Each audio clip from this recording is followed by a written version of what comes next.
साथियों good morning.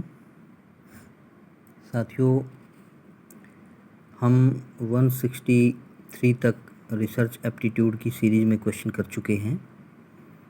आज हम इसके बाद 164 नंबर क्वेश्चन की ओर बढ़ते हैं और मुझे विश्वास भी है कि आप जुड़े हुए हैं और अपनी तैयारी साथ साथ कर रहे हैं।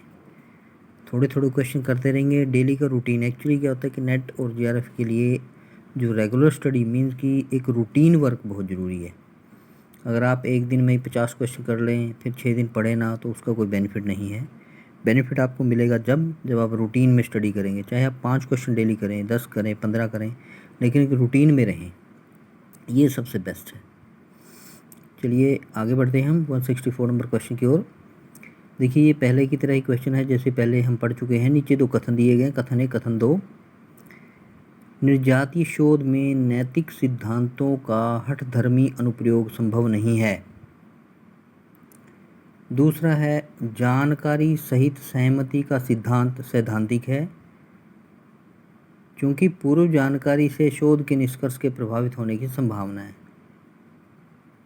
उपरोक्त कथन के आलोक में नीचे दिए गए विकल्पों में से सबसे उपयुक्त उत्तर का चयन कीजिए। ये 2022 शिफ्ट 1 में आया हुआ नेट के पेपर में। ABCD दिया हुआ आपको पता ही है। दोनों में A में दोनों सत्य हैं, B में दोनों असत्य हैं, C में पहला सत्य है लेकिन दूसरा असत्य है, D में पहला असत्य है लेकिन दूसरा सत्य है। ये आंसर है इसका A, यानी दोनों सत्य हैं। निर्जातीय शोध में नैतिक सिद्धांतों का हठधर्मी अनुप्रयोग संभव नहीं है। इसमें जानकारी सहित सहमति का सिद्धांत सैद्धांतिक है क्योंकि पूर्व जानकारी से शोध के निष्कर्ष के प्रभावित होने की संभावना होती है। तथा कथन 1 और कथन 2 दोनों सत्य हैं। ये था हमारा क्वेश्चन नंबर 164। आशा करता हूँ आपको क्लियर हो गया होगा। नेक्स्ट क्वेश्चन की ओर बढ़ते हैं। क्वेश्चन 165। नीचे 2 कथन दिए गए हैं। एक अभिकथन के रूप में लिखित है तो दूसरा उसके कारण यानी के रूप में, आर रीजन के रूप में। अभिकथन क्या देखिए, परिमाणात्मक शोध प्रत्यक्षवादी ज्ञान मीमांसा से दिशा निर्देशित होता है। और कारण क्या है, परिमाणात्मक शोध का उद्देश्य केवल प्रकल्पना का परीक्षण करना है। उपरोक्त कथन के आलोक में नीचे दिए गए विकल्पों में से सबसे उपयुक्त उत्तर का चयन कीजिए।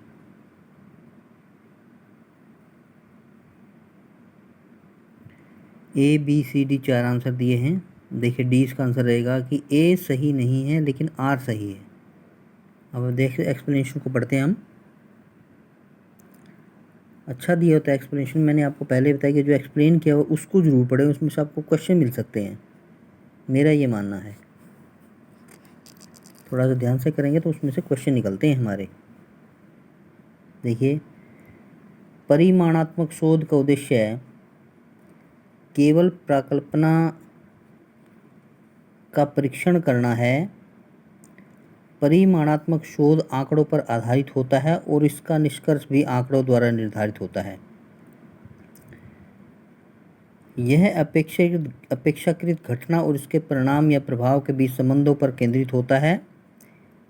क्रिया और प्रतिक्रिया घटना और उसके परिणाम या प्रयोजन और प्रभाव से जुड़ा हुआ होता है। क्वालिटेटिव शोध प्रत्यक्षवादी ज्ञान मीमांसा में दिशा निर्देशित नहीं होता है। ये था आपका क्वेश्चन नंबर 165। आशा करता हूँ ये क्वेश्चन भी आपको क्लियर हो गया होगा। अगर किसी को क्लियर नहीं तो कमेंट में पूछ सकते हैं, दोबारा करवा दिया जाएगा। इसके बाद हम आते हैं क्वेश्चन नंबर 166 की ओर। देखिए क्वेश्चन नंबर 166 है, यदि किसी शोधकर्ता को 3 समूहों में परिमाण के आधार पर मध्यमान की तुलना करनी हो तो इस प्रयोजनार्थ निम्नलिखित में से क्या सर्वाधिक उपयुक्त सांख्यिक तकनीक होगी। सहसंबंध विश्लेषण, प्रतिगमन विश्लेषण, काई वर्ग परीक्षण और प्रसारण विश्लेषण। ये है आपका कोरिलेशन, रिग्रेशन और काई स्क्वायर और वेरिएंस का। डी इसका आंसर रहेगा। यदि किसी शोधकर्ता को 3 समूह में परिमाप के आधार पर मध्यमान की तुलना करनी हो तो इस प्रयोजनार्थ निम्नलिखित में से प्रसरण विश्लेषण का प्रयोग कर सकते हैं या प्रयोग करते हैं। ये था आपका क्वेश्चन नंबर 166। अभी इस वीडियो में मैंने आपको ये क्वेश्चन करवाए हैं। 164 था, इसके 165 था ये क्वेश्चन, इसके बाद 166 था। इसी के साथ हम यहाँ वीडियो को ओवर करते हैं। नेक्स्ट वीडियो मिलते हैं।